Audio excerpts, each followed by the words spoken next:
সেটা হলো ইসলামের হালতে, ইমানের হালতে যদি আপনি একটা সেকেন্ড ব্যয় করতে পারেন, তাহলে মনে রাখবেন একজন কাফের 200 বছরের চেয়েও 200 বছর বেঁচে থেকেও যেই সম্মান, যেই মর্যাদা অর্জন করতে পারবে না, আপনি যদি ইমানি হালতে দুনিয়াতে আসার পরে 10টা মিনিট বেঁচে থেকে যদি আপনি মারা যান, তাহলে ওই 80 বছর 200 বছর একজন বেঈমানের জীবনের চেয়ে আপনার 10 মিনিটের জীবনের অনেক মূল্য আল্লাহর কাছে। এটার প্রমাণ হলো, মনে করেন যে একটা সন্তান দুনিয়াতে আসলো, সন্তানটা মরা, সন্তানটা কি মরা সন্তান দুনিয়াতে আসলো। এখন এর ব্যাপারে মাসআলা হলো, মরা সন্তানকে গোসল করাতে হয় না, জানাজা করতে হয় না, কাফন পরাতে হয় না, শুধু গোরস্থানে গিয়ে তাকে কবরস্থ করে আসতে হয়।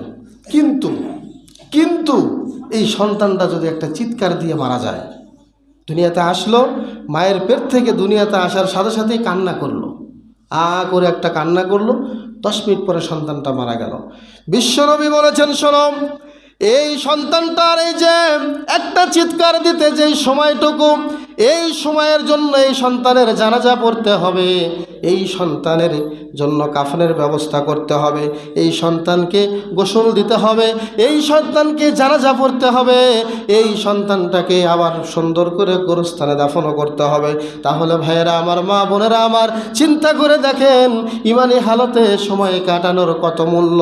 কেননা বিশ্বনবী বলেছেন, কুল্লু মাউলুদিন ইউলাদু আলাল ফিতরা, প্রত্যেকটা সন্তান ইসলামের উপরে জন্ম নেয়। ফা আবাওয়াহু ইউহাফিদানি, বাবা মা তাকে ইহুদি বানায়, বাবা মাই তাকে নাসারা বানায়, বাবা মাই তাকে ইহুদি বানায়, খ্রিস্টান বানায়, অগ্নি পূজক বানায়। অতএব প্রত্যেকটা সন্তান যখন ইসলামের ওপরে দুনিয়াতে আসে, তখন ওই সন্তান দুনিয়াতে আসার সাথে সাথেই যদি মারা যায়, বিনা হিসাবে আল্লাহ তাকে জান্নাত দিয়ে দেন। সুবহানাল্লাহ। শুধু এখানেই ক্ষান্ত নয়, এই 10 মিনিটের হায়াত পেয়ে, এই 10 মিনিটের সময়ের একটা জীবন পেয়ে এই সন্তান কিয়ামতের দিন তার বাবা মাকে ছাড়া জান্নাতে যাবেন না। সুবহানাল্লাহ। আর যেই সন্তানটা দুনিয়াতে গর্ভপাত অবস্থায় মারা গিয়েছে অথবা মারা অবস্থায় দুনিয়াতে এসেছে, তার ব্যাপারে ভিন্ন কথা। ওই সন্তানটাও কিয়ামতের দিন ওই সন্তানটা তার মায়ের এই নাড়ি ভুঁড়ি ধরে একসাথে ধরে রাখবেন, যতক্ষণ পর্যন্ত সন্তানটার সুপারিশ কবুল করা না হবে, ততক্ষণ পর্যন্ত ওই গর্ভপাত হওয়া সন্তানও জান্নাতে যাবেন না। তাহলে যাদের ছোটবেলায় সন্তান মারা যায়, তাদের ভাগ্য ভালো নাকি খারাপ?